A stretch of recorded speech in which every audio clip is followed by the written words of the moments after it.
भगवान पुरुषोत्तम को बारंबार प्रणाम। 20वां अध्याय। श्री सुत जी बोले, नारायण जी के मुख से राजा दृढ़धनवा के चरित्र को सुनकर आगे की कथा बताने के लिए उनसे प्रार्थना करने लगे। नारद जी बोले, हे भगवान, राजा दृढ़धनवा ने वाल्मीकि ऋषि से कौन सा प्रश्न किया, कृपया मुझे विस्तार पूर्वक बतलाइए। भगवान श्री नारायण ने कहा कि राजा दृढ़धनवा ने महर्षि वाल्मीकि से कहा, हे महर्षि, सबसे पहले इस मोक्ष प्रदायक पुरुषोत्तम मास का व्रत, स्नान और साधना किसने किया था? इस मास की सेवा मोक्ष पाने के लिए कैसे की जाती है और दान की विधि क्या है? पूर्व जन्म में सुदेव ब्राह्मण के रूप में मैंने इसकी विधि पूर्वक सेवा की थी, जिससे मेरा मरा हुआ पुत्र जीवित हुआ है। तपोधन, इस जन्म में उसके नियम को मैं कैसे भूल गया? उसकी विधि विस्तार से सुनाइए। वाल्मीकि जी बोले, इस मास के प्रथम दिन से ही प्रातःकाल उठकर ब्रह्मा को स्मरण करते हुए एक बड़ा सा जल पात्र लेकर नैऋत्य दिशा की ओर जावे। इस मास में वृत्ति घर से बाहर इसी भांति जाकर जनेऊ को दाहिने कान में चढ़कर प्रातः साय उत्तर की ओर मुंह करके पृथ्वी पर घास बिछाकर सिर ढककर और मुख को बंद कर बैठे, न तो थूके न बोले। यदि रात्रि हो तो दक्षिण मुख होकर सोच करे। तदंतर शुद्ध मिट्टी से 1 बार लिंग और 5 बार गुदा को धोए और 3 बार बायां हाथ व 10 बार दोनों हाथ मिलाकर मिट्टी से शुद्ध करे। 14 बार पैरों में मिट्टी मलकर शुद्ध करे। यह शुद्धि तीर्थ जल से ना करे, साथ में लाए हुए जल से करे। तीर्थ के जल से दूर बैठकर यह शुद्धि करनी चाहिए। इस शुद्धि को करने के बाद तीर्थ जल से शुद्धि करें, अन्यथा वह अशुद्ध रहता है। यह व्रत की शुद्धि है। गृहस्थ जीवों को चाहिए कि वह शौच अर्थात मल त्याग के पश्चात उपरोक्त विधि से शुद्ध होकर 16 अथवा 12 बार कुल्ला करे। लघु शंका के बाद 8 या 4 बार कुल्ला करे। हस्त शुद्धि के बाद नेत्रों से जल लगाकर दातुन लेकर यह कहे, हे वनस्पति, तुम्हारे से हमें बल, आयु, यश, तेज, पशु, संतान, धन, ब्रह्म तत्व, मेघा शक्ति और बुद्धि मिले। दातुन में गांठ, छेद अथवा कीड़े आदि का निशान न हो।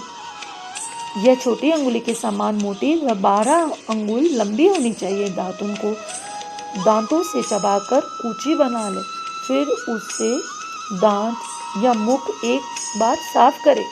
दातुन के बाद 12 बार कुल्ला करके मुख शुद्धि करे। रविवार को नीम की दातुन करे, इसके बाद स्नान करे। समुद्र में मिलने वाले नदियों का स्नान उत्तम तथा तालाब, कुआं, बावड़ी का मध्यम कहा गया है। स्नान के बाद तीर्थ देवताओं का तर्पण करे।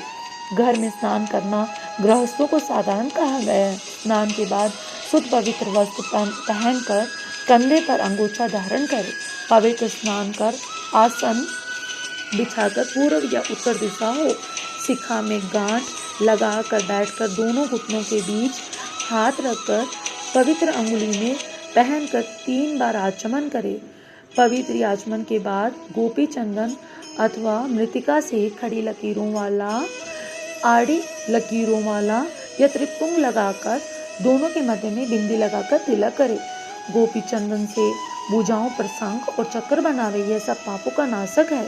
जिससे शरीर में शंख और चक्र आदि दिखते हैं, वह मनुष्य केवल मरणाधर्म ही नहीं, भगवान का शरीर होता है।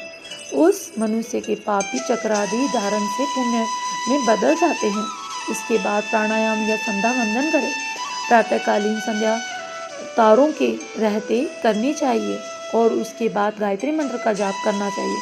सूर्योदय के होने पर हाथ जोड़कर दर्शन करें और अर्घ दें। सायकाल अपने पांव और पृथ्वी को नमस्कार करें। दिन भर की कमी के लिए यस्य स्मृत्य मंत्र बोलकर क्षमा मांगे।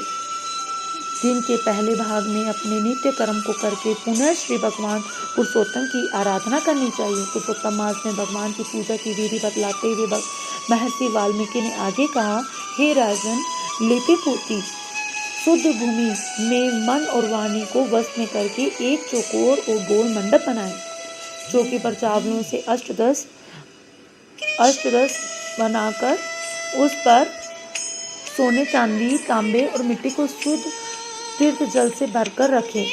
कलश के स्थापन के बाद में उसमें तीर्थों का आवाहन करें। तदंतर गंध, पुष्प, धूप, दीप से मंत्र बोलता हुआ पूजन करें। उसके ऊपर वस्त्र से ढका हुआ तांबे का पात्र रखें, जिस पर श्री राधा कृष्णा की सुवर्ण प्रतिमाएं और स्थापित करके उनका पूजन करना चाहिए।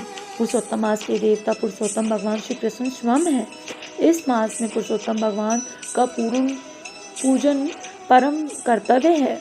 मनुष्य को बार बार ग्राम, धन, पुत्र, घर आदि तो प्राप्त हो जाते हैं, किंतु यह देह कभी नहीं मिलती। इसीलिए इसकी धर्म के लिए रक्षा करनी चाहिए। माता, स्त्री, पुत्र, पिता आदि कोई सहायता भी नहीं करते, केवल धर्म ही सहायक होता है। हे राजन, बुढ़ापा सिंहनी के समान मनुष्य को डराता है। रोग, व्याधि आदि सब पूर्व जन्म के शत्रु है। फूटे हुए बर्तन आदि में पानी सदृश प्रतिदिन सने सने कम होते रहते हैं। यह लक्ष्मी लहर के समान चंचल है। यौवन फूल सदृश मुरझाने वाला है। संसारिक सुख स्वप्न सदृश निर्थक है। इस प्रकार धन, ऐश्वर्य, मान और संसारिक सुख सब चलायमान है। अतः इनसे वैराग्य प्राप्त करके धर्म करने में लग जावे। जिस समय धन, मन और दान लेने वाला योग्य पात्र मिल जावे, तब मनुष्य को दान देने में देर नहीं करनी चाहिए। इसी में बुद्धिमानी है।